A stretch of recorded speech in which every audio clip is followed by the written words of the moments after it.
Tú, Señor, eres mi porción y mi copa. Eres tú quien ha afirmado mi suerte. Bellos lugares me han tocado en suerte. Preciosa herencia me ha correspondido. Qué expresiones de confianza y de gozo, de paz, de serenidad del salmista. Es una expresión motivacional, positiva, optimista, o es una expresión de fe. Pudiera ser lo mismo, pero no es lo mismo, son cosas distintas. En tanto que el pensamiento positivo, optimista, de motivación, está centrado en nosotros mismos, la expresión de fe, una declaración de fe, no está centrada ni construida en nosotros mismos, sino en alguien más, en quien declaramos está puesta nuestra total dependencia y certidumbre. Y ese alguien más es el Señor. Leo esta porción del profeta Jeremías. Recuerden que estamos hablando del tema: tú, Señor, eres mi porción y mi copa. La vida no es una realidad virtual. Y el pasaje que estoy leyendo ahora es Jeremías capítulo 7, los versículos 25 al 28. Desde el día en que sus antepasados salieron de Egipto hasta ahora, no he dejado de enviarles día tras día a mis servidores los profetas. Con todo no me obedecieron ni me prestaron atención, sino que se obstinaron y fueron peores que sus antepasados. Tú les dirás todas estas cosas, pero no te escucharán. Los llamarás, pero no te responderán. Entonces les dirás: esta es la nación que no ha obedecido la voz del Señor su Dios, ni ha aceptado su corrección. La verdad ha muerto, ha sido arrancada de su boca. Qué declaración del profeta Jeremías. Alrededor del año 587, en medio de uno de los más desgarradores momentos de la historia de la nación elegida por Dios, Jeremías es llamado a profetizar de parte del Señor en contra de su propio pueblo. Dios está profundamente contrariado porque ellos hicieron exactamente lo que Él ordenó que no hicieran. Se aliaron con naciones paganas que vivían en perversidad. Estas alianzas los condujeron a vivir de una manera pervertida y de espaldas a Dios. Hicieron suyos los dioses de esas naciones extrañas, paganas, que adoraban a ídolos hechos por manos de hombres. Dios se los había advertido. Les dijo puntual, claramente: cuando tomes posesión, cuídate de no olvidarte del Señor tu Dios. Incurrieron en tal forma de idolatría y de perversidad que arremetieron en contra de los profetas enviados por el Señor. Lo hicieron hasta exterminarlos, erradicarlos de su territorio. Los profetas tenían que huir de sus reyes impíos. Recordemos la historia de Elías y los profetas de Baal. Les pareció que no había mayor consecuencia en desafiar a Dios. Asumieron que no habrían consecuencias de rehusarse a obedecer al Señor, que los había amado y elegido y los había llamado como su pueblo, para el cual Él había determinado ser su Dios. No les importó este trato de privilegio y de bendición. Amados hermanos, si hay algo por lo cual nosotros debiéramos sentir dolores de parto como iglesia, es que los que nacieron, los que fueron levantados por la misericordia de Dios, de nuestros lomos, de nuestras entrañas, caminen delante de Dios el día que nosotros no estemos aquí. Si hay algo por lo cual debiéramos clamar la misericordia de Dios, es porque ellos no se pierdan el día que ya no estemos nosotros para decirles: busca a Dios. Esta nación elegida, amada por Dios, prefirieron vivir bajo la seducción de una realidad vana, de una realidad artificial construida por ellos mismos. Una realidad engañosa, una realidad fantasiosa. Pero, amados hermanos, lo que le tocó ver y vivir a Elías, lo que le tocó atestiguar a Jeremías, lo que le tocó vivir en carne propia a Jeremías, quebró, rompió en pedazos el corazón del profeta y lo hizo lamentarse hondamente, al grado de que escribió un libro por inspiración del Espíritu Santo que se llama El Libro de las Lamentaciones. Y ustedes van a ese libro y lo que encuentran por todas partes es dolor, pesar, sufrimiento, angustia. Ahora, discernamos esto, hermanos. Mientras que la vida es un privilegio que recibimos del Señor, un don que viene de Dios, como un don único, como un regalo excepcional que nos conduce a Él, la vida no nos conduce a nosotros mismos. Como regalo de Dios nos conduce a Dios. La muerte, desde la cosmovisión bíblica, es ese trato de bendición y privilegio para el cual Dios nos creó y es parte de la vida, como el desenlace mismo de la vida. Así que no debiéramos temer a la muerte si vemos la vida bajo el criterio con el cual Dios nos la dio. Así es como estos dos asuntos monumentales, la vida y la muerte, están unidos por el hilo de la salvación que los enlaza, y los enlaza en la consumación del propósito divino para nuestra redención, que fue consumada en Jesucristo nuestro Señor.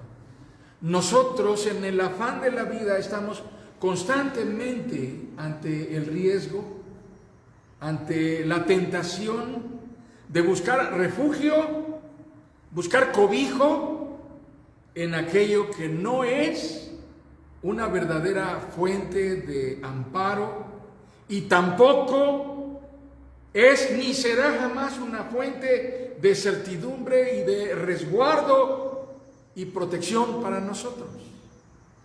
Nosotros, si creemos en el Señor y conocemos al Dios verdadero, debiéramos poder comunicar a los que están cerca de nosotros, incluso bajo nuestra custodia, bajo nuestro cuidado amoroso, que no hay otro Dios que salve, no hay otra roca fuera de nuestro Dios, no hay a dónde huir. Amados, cuando nuestros hijos van siendo un poquito mayores, adolescentes, comienzan a pensar con su cabecita que hay cosas que no les gustan de su papá y de su mamá. A mí no me gusta. que mi mamá me regañe tanto. A mí no me gusta que mi papá me esté todo el tiempo dice lo mismo. Y cada vez que llego a la casa es la misma cosa, ya me estoy hartando. Yo creo que voy a ser más feliz si me libero de esto. Con permiso, yo ya me voy. Pero no hay a dónde encontrar un refugio como el que alguien tiene dentro de su propia casa.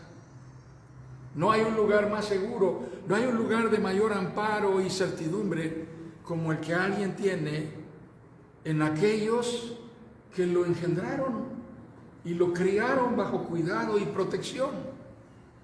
No hay certidumbre de custodia segura y amorosa fuera de su ámbito de custodia determinado por Dios. De acuerdo con la evidencia científica, con lo que la ciencia ha comprobado, de acuerdo con lo que los médicos nos dicen, la vida es inviable, incompatible con ciertos signos. Por eso los médicos se sorprenden cómo una persona puede vivir con una hemoglobina de 4. Eso es un muerto viviente. ¿Cómo alguien puede vivir con el azúcar arriba de 400? Está al borde de un coma diabético. Es incompatible la vida, porque la vida es viable y compatible en términos normales con los signos vitales que identifican la vida. Por eso lo primero que hacen es tomarle el pulso a una persona para ver si todavía le late algo. Y si es así, hay algo que hacer por ella.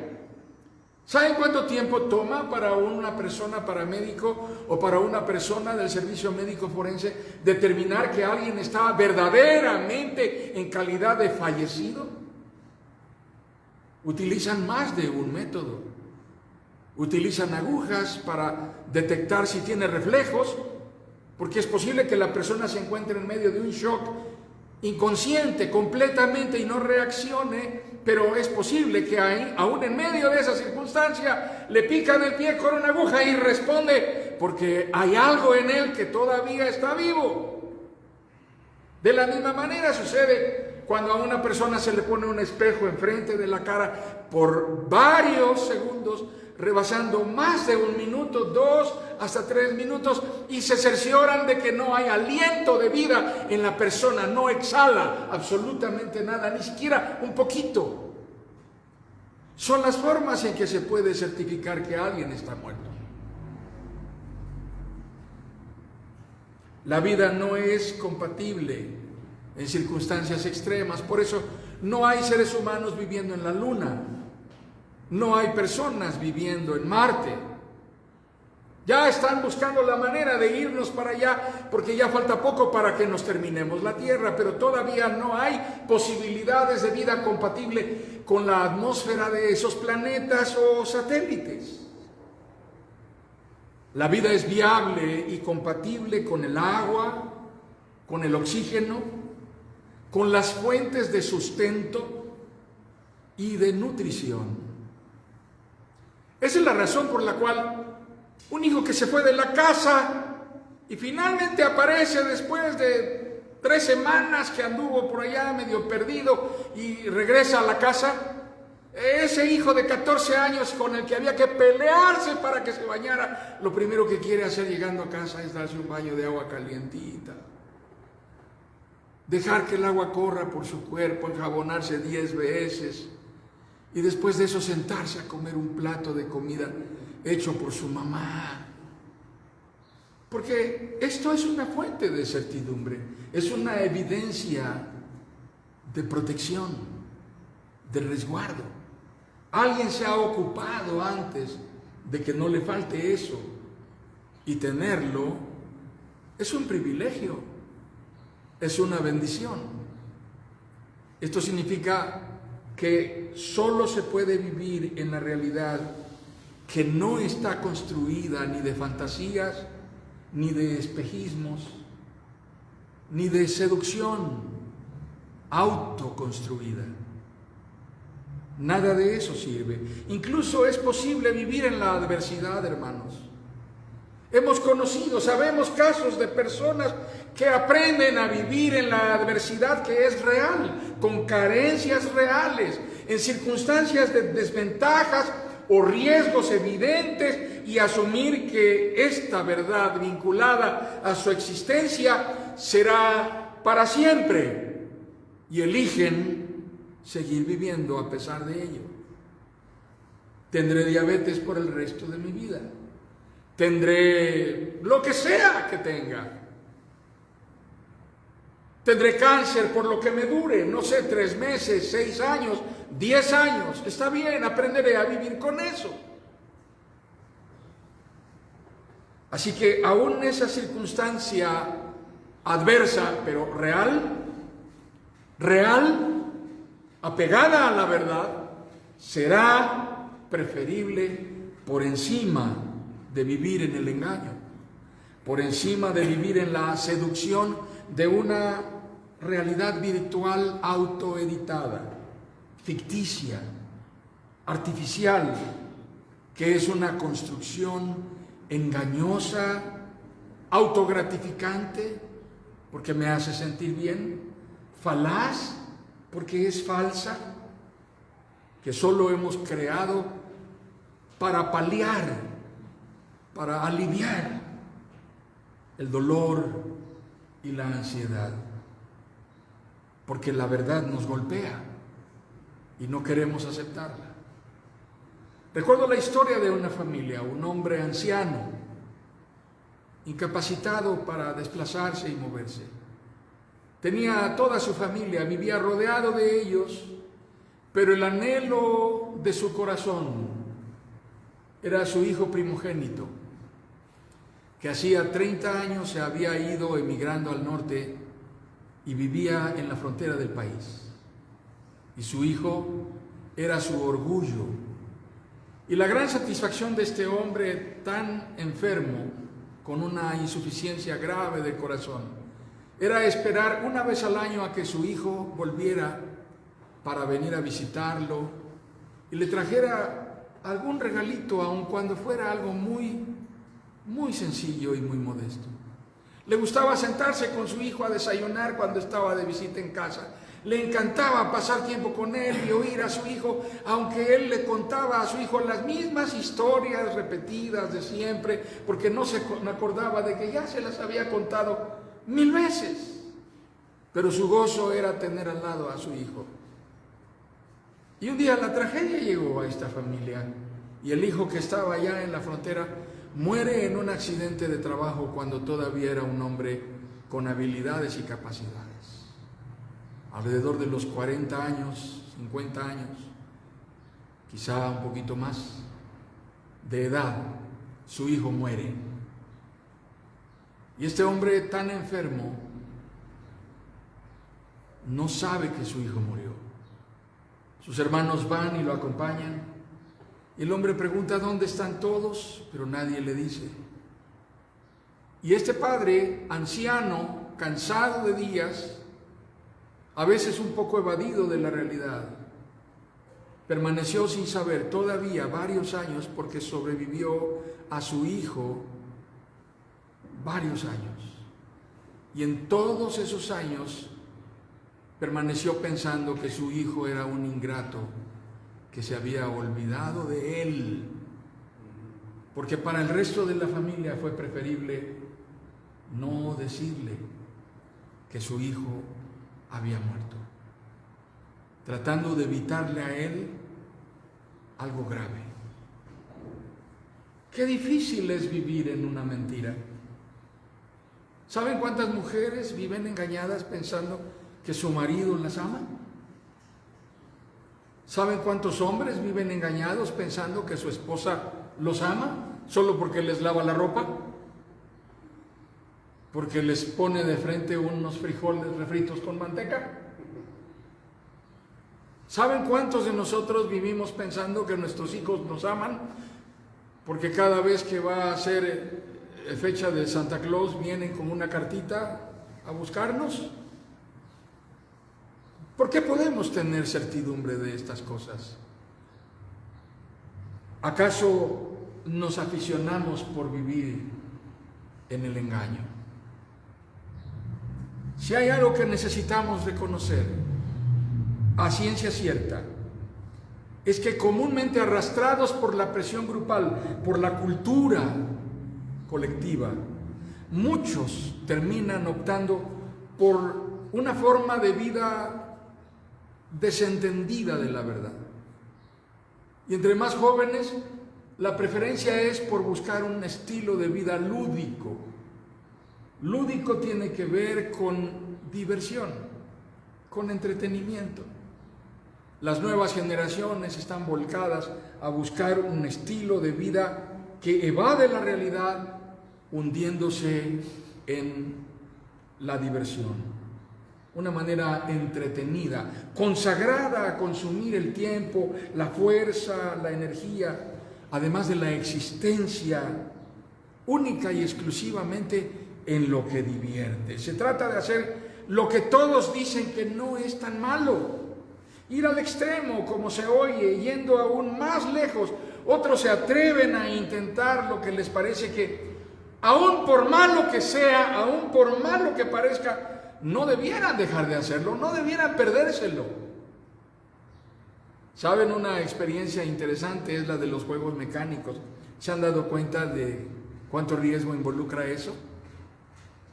Las personas están dispuestas a pagar porque alguien les permita subir a esos aparatos y disfrutar la adrenalina que se siente, que te coloquen en esa pieza que antiguamente era de cuero o de hule, pero que ahora es un asiento con mucha seguridad. Y desde allí, junto con alguien más al lado tuyo, te disparen como si fuera una resortera al aire.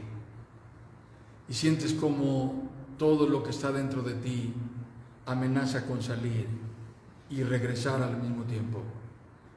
Y no sabes cómo lo vas a enfrentar. Y algunos aquí tal vez ya pagaron por vivir eso.